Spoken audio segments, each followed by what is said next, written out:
Pada malam ini kita akan membahas tentang kelanjutan dari surat Ad-Duha, yaitu surat Al-Insyirah atau juga dikenal dengan surat Asy-Syarah. Judulnya memang agak sedikit bebas, yang jelas nanti temanya akan berkaitan dengan surat tersebut, tentang gimana caranya biar sesuatu yang bikin kita tadinya nggak rela jadi rela. Gimana caranya kita rela seseorang yang dekatnya dengan kita tapi nikahnya sama orang lain.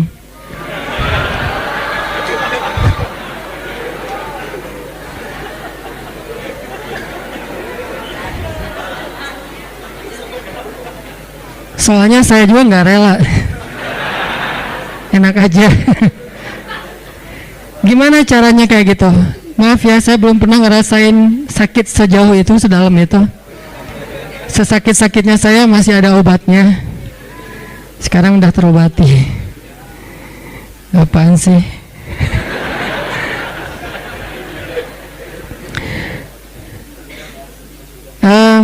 Gimana caranya kita bisa rela kalau pas kita berdoa minta sesuatu, Allah malah ngasih kita ujian. Kita lagi getol-getolnya meminta kepada Allah tentang sesuatu yang kita lagi kepengenin banget. Tiba-tiba Allah malah ngasih yang sebaliknya. Gimana caranya biar kita rela kalau kita ditolak dengan bahasa yang lembut? Kalau kita ditolak dengan alasan-alasan yang kadang-kadang nggak masuk akal.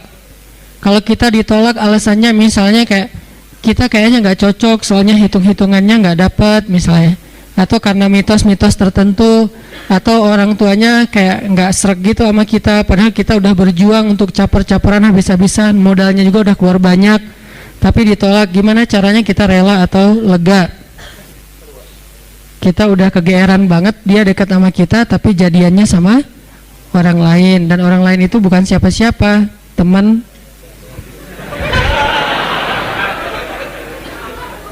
Itu jahat banget. Gimana caranya kita bisa rela? Pernah nggak teman-teman mencoba untuk melakukan sesuatu yang kita tuh udah siap-siap bakal gagal? Kayaknya bisa dipastiin nggak akan berhasil. Contoh, kita kayak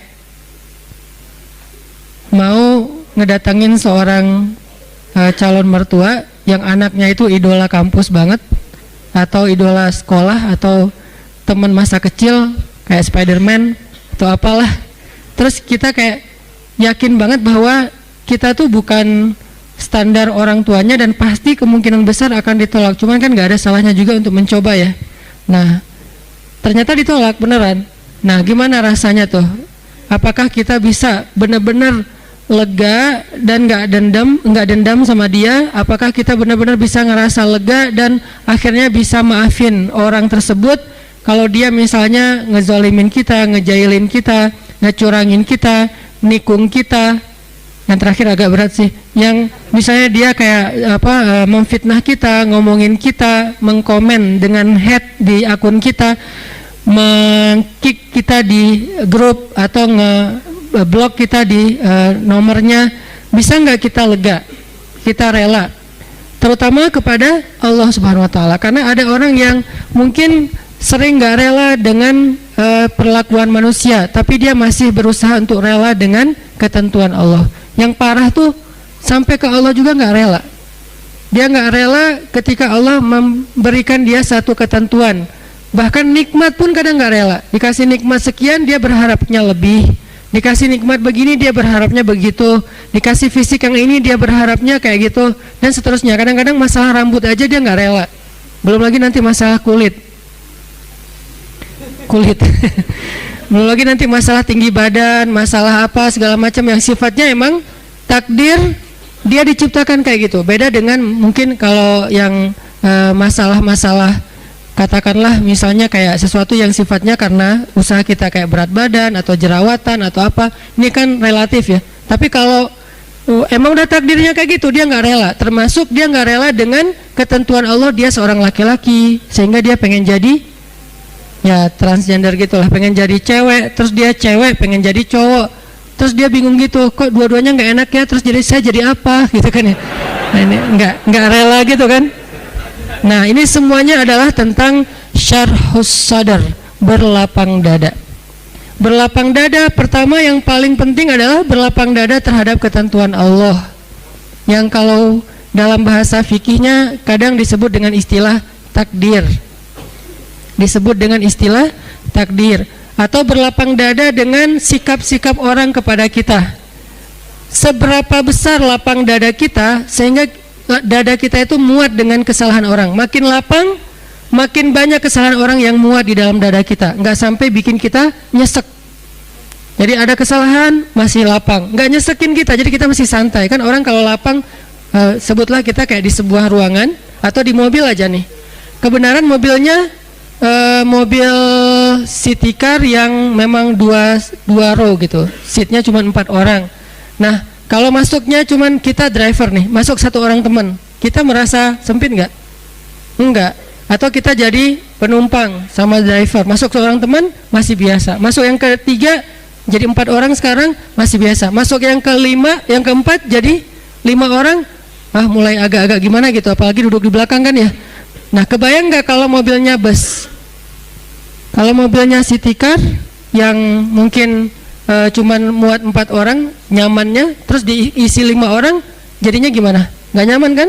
Tapi kalau bus diisi 5 orang masih nyaman, leluasa, karena emang isinya harusnya 35, 40. Nah artinya dada kita itu sesek tergantung kelapangannya, bukan tergantung masalahnya.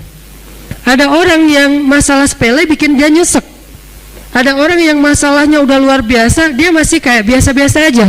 Kenapa? Bedanya bukan masalahnya, tapi yang membedakan itu adalah syarhus sadarnya, lapang dadanya. Ada orang ketika diomongin dengan satu komen negatif, hate yang masih wajar lah ya, cuman kayak misalnya bilang ria gitu doang, dia udah langsung rame gitu, udah langsung di replay, langsung terus dia kayak ngedebat gitu, langsung di blok, langsung dia kalau perlu akunnya juga ditutup, dia nggak mau pakai lagi Instagram pundung gitu, pundung visosmed misalnya. Ini gara-gara apa? Gara-gara ada satu haters yang satu kata doang, ria, sombong. Ini artinya bukan masalahnya terlalu besar, tapi dadanya mungkin belum lapang. Dan itu juga berlaku kepada pasangan, berlaku kepada keluarga, berlaku kepada orang tua, berlaku kepada guru, berlaku kepada banyak urusan hidup kita. Kadang-kadang satu kata bikin kita nyesek, tapi ada orang lain yang udah 1000 kata dan katanya semuanya bold, dia biasa-biasa aja. Kenapa? Mungkin 2 kemungkinan, dia orangnya cuek, orang yang nggak mau ngikutin kayak gitu-gitu, dan itu juga bisa jadi buah dari kelapangan dada, atau kemungkinan kedua adalah dia dadanya emang lapang, hatinya emang lapang. Sehingga salah satu yang kita selalu doain itu apa?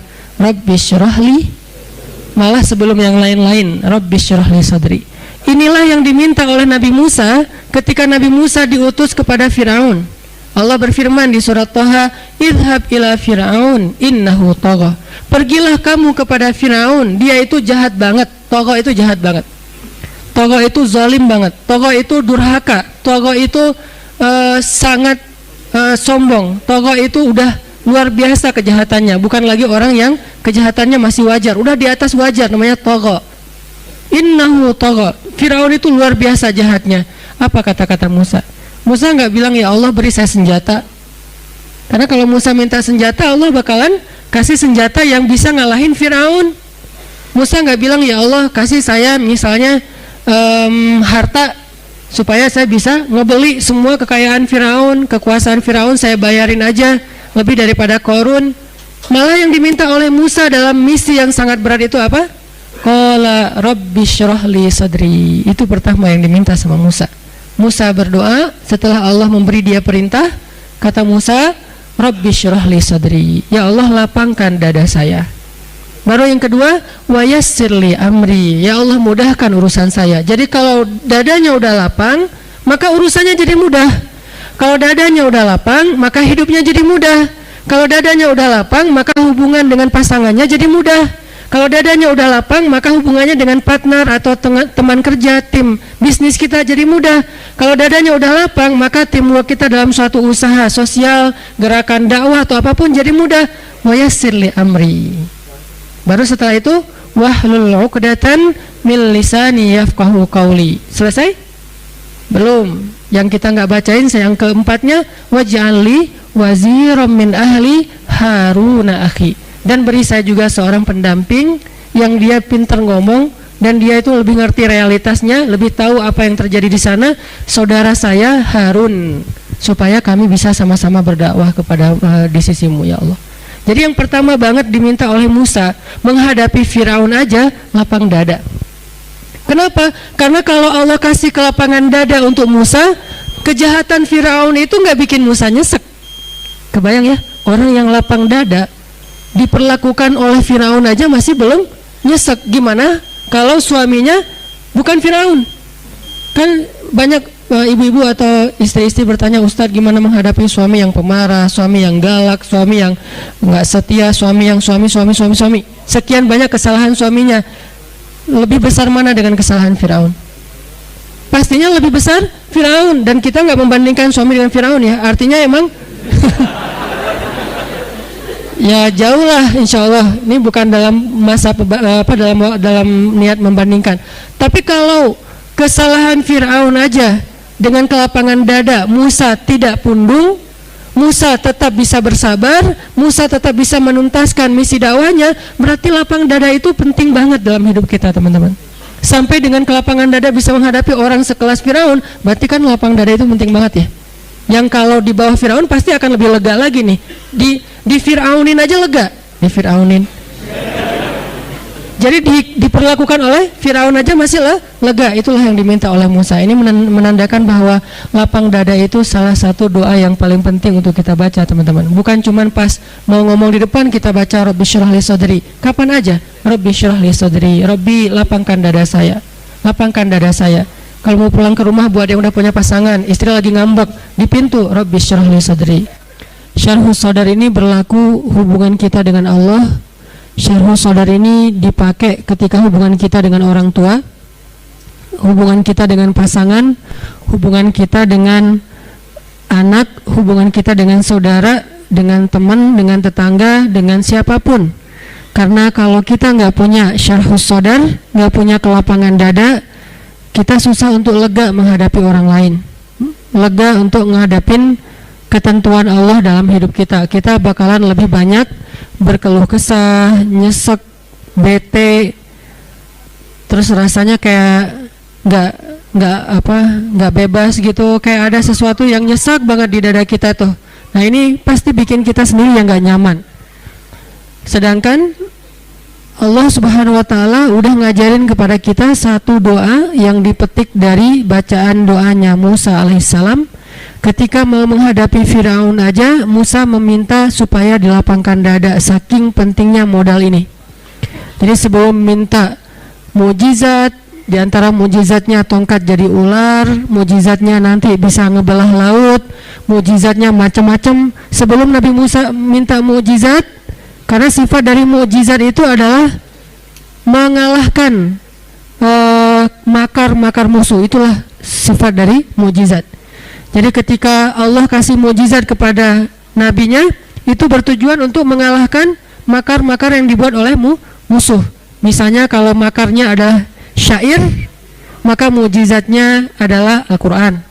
Sehingga ketika musuh mengatakan bahwa Muhammad itu penyair, terus Allah menantang, kalau memang kalian anggap ucapan Muhammad itu adalah syair, coba aja kalian datangkan satu surat yang sama dan sama-sama berkualitas. Sehingga ketika Nabi Muhammad membacakan ayat Alam tara kaifa fa'ala rabbuka bi ashabil fil alam yaj'al kaidahum fi tadlil wa arsala alaihim tayran ababil tarmihim bihijaratin min sijil faja'alahum ka'asfim mim ma'kul. Abu Jahal membacakan syair yang lain, al-fil wal khurtumit tawil. Jadi Abu Jahal membacakan juga satu syair dengan tema gajah. Terjemahannya? Saya nggak hafal panjangnya syair itu, hanya pembukaannya. Wal fil, demi gajah, wal khurtumit tawil, demi belalainya yang panjang. Itu diketawain satu kota Mekah. Kenapa? Karena syair Abu Jahal ini bukan syair, dia kayak pelajaran tentang gajah ke anak TK. Gajah itu belalainya panjang gitu kan ya, nggak ada angle sejarah, nggak ada hikmahnya, nggak ada rahasia-rahasia ilmiahnya, cuman ya terlalu polos lah. Padahal Abu Jahal itu udah jagonya syair. Jadi ketika orang-orang yang tidak beriman menantang para anbiya, maka Allah kasih mukjizat untuk mengalahkan tantangan mereka, tuduhan mereka, kemakaran mereka.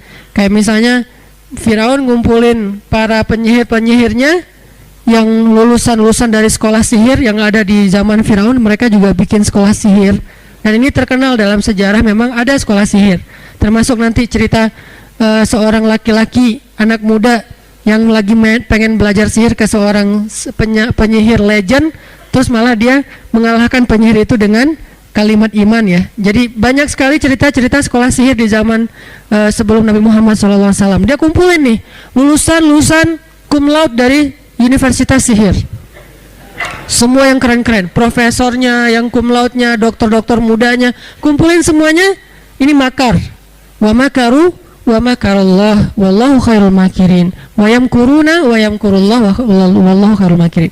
Akhirnya Allah kasih Musa mujizatnya untuk mengalahkan sihirnya para penyihir Firaun. Nah, Nabi Musa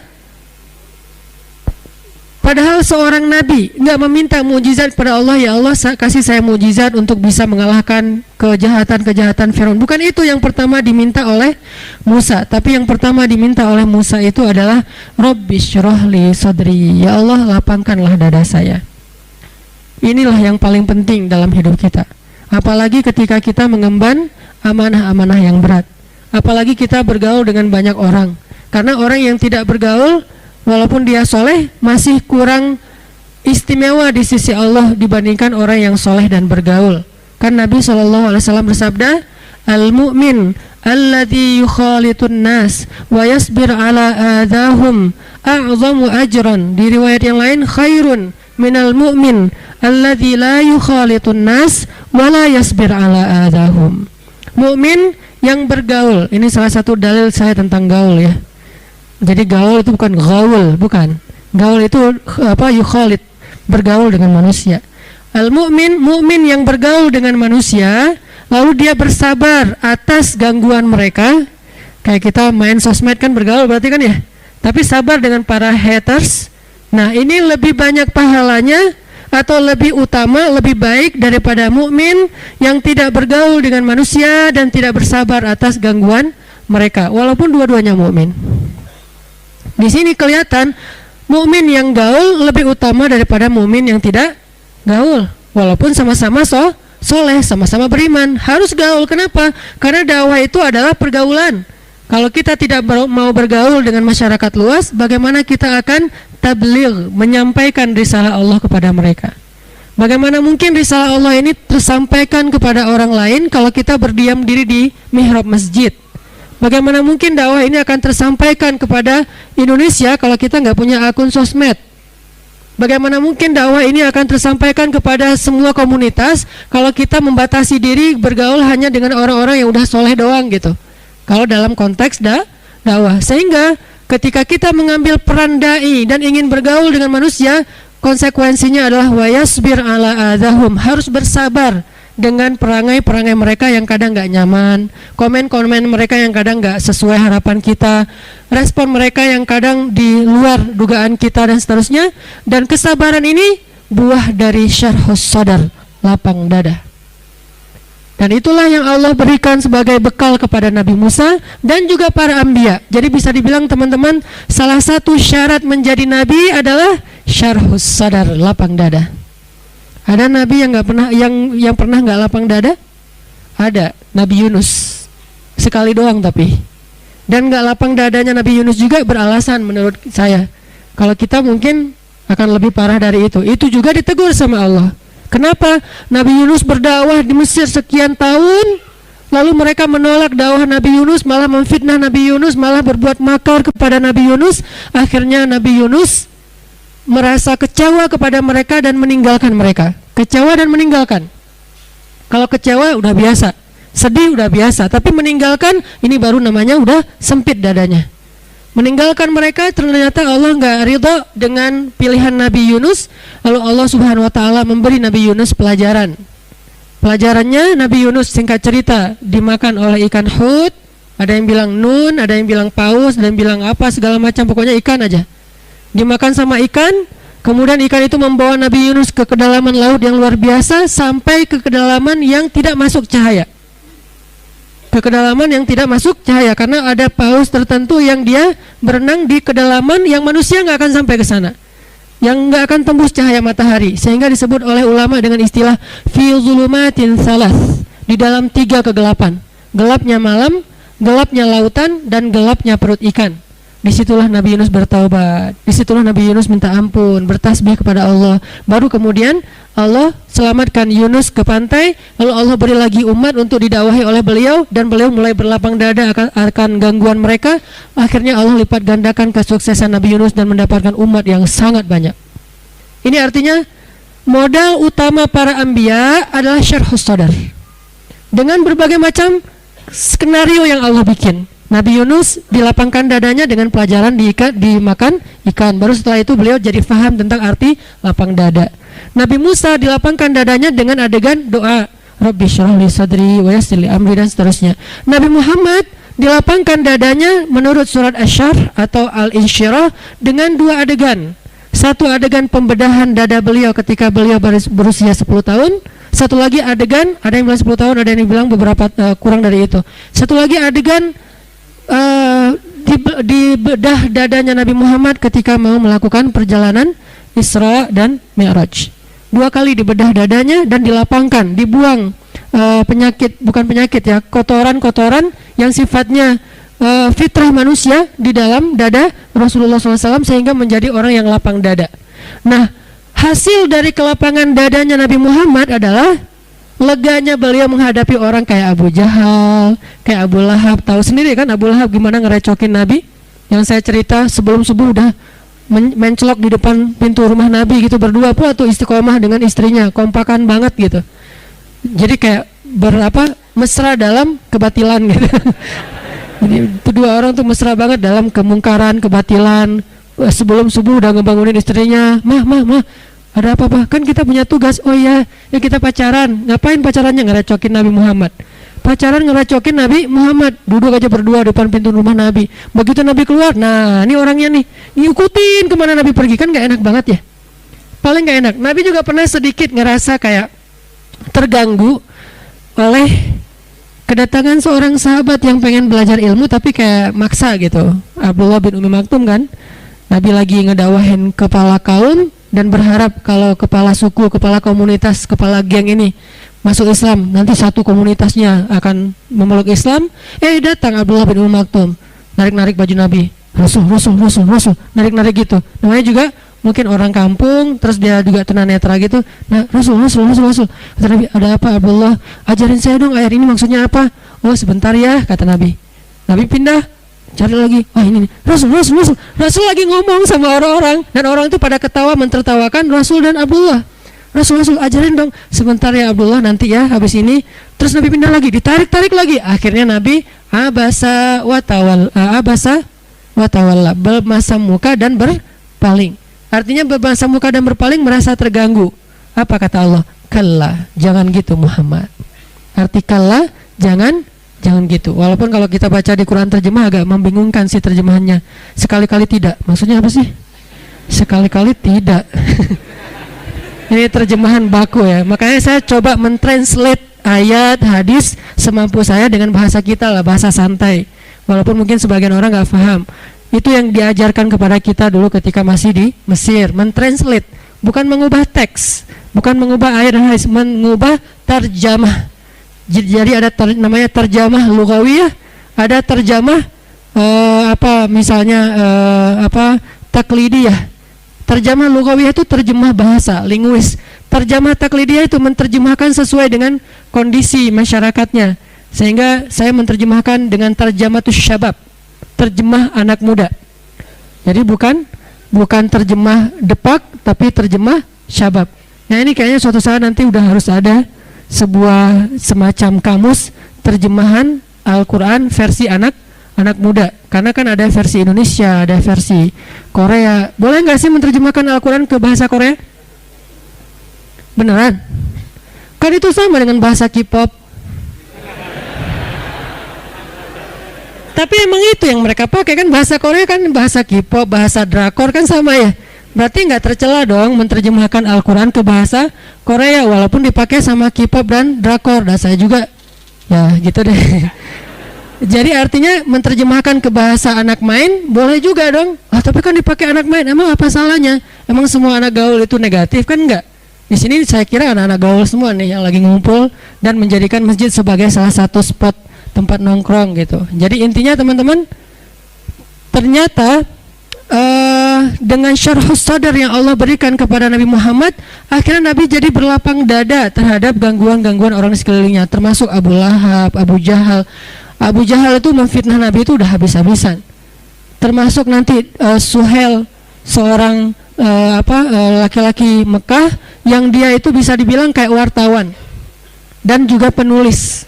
Dia mengubah opini publik dari yang mereka respect kepada Nabi Muhammad jadi malah jadi benci, hatersnya Nabi Muhammad. Gara-gara apa? Opini publik itu dibikin oleh tulisan-tulisan, kalau dulu bahasanya bukan tulisan, syair-syair Suhail. Dan Nabi menghadapi orang kayak gitu, sehingga kadang-kadang Nabi sedih tapi tidak sempit dada. Arti sempit dada sampai Nabi meninggalkan mereka enggak. Kalau hijrah itu karena perintah Allah, bukan inisiatif Nabi Muhammad.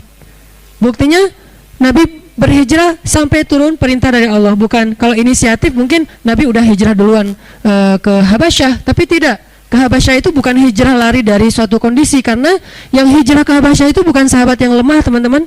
Yang hijrah ke Habasyah itu Utsman, Ja'far. Kalau kita lihat kedudukannya di Mekah sebetulnya nggak terancam. Utsman keluarganya kuat, nggak ada yang berani ngancam Utsman. Ja'far keluarganya juga kuat, kabilahnya kuat, nggak ada yang ngancam Ja'far. Utsman dan Ja'far ini tidak dalam kondisi tertekan sehingga hijrah ke Habasyah. Terus kenapa hijrah ke Habasyah? Membangun network, membangun hubungan keluar dari Mekah supaya nanti Islam ini bisa berkembang ekspansi. Kalau mau dibilang lari dari kota Mekah, harusnya hijrah itu orang Habasyah sendiri dong. Bilal kan itu aslinya orang Habasyah ya, kenapa nggak pulang kampung aja? Toh dia di Mekah dalam keadaan dizolimi, lemah, nggak punya siapa-siapa. Kalau seandainya hijrah ke Habasyah misinya adalah lari dari siksaan orang Mekah, harusnya yang pertama hijrah itu Bilal, bukan Utsman dan Ja'far. Jadi Nabi tidak hijrah ke Madinah kecuali karena perintah Allah, bukan karena sempit dadanya.